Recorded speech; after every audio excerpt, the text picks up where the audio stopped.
1945 সালের 18ই আগস্ট নেতাজির তথাকথিত বিমান দুর্ঘটনাটি ঘটল জাপানের তাইহুকুতে।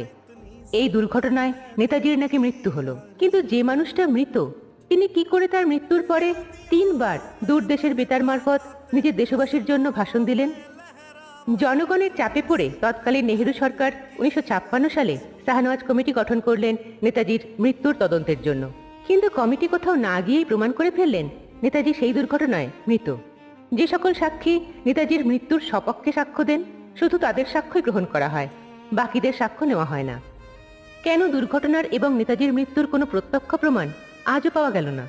কেন তাইওয়ান সরকার তৎকালীন ভারত সরকারকে যে রিপোর্ট দিয়েছিলেন যে সেই দিন তাইহুকুতে কোনো বিমান দুর্ঘটনাই ঘটেনি, সেই রিপোর্ট গোপন করে রাখা হলো 60 বছর? এই রকম আরও অনেক অজানা তথ্য জানতে ক্লিক করতে পারেন স্ক্রিনে থাকা ভিডিও লিঙ্কটি। ধন্যবাদ। নমস্কার।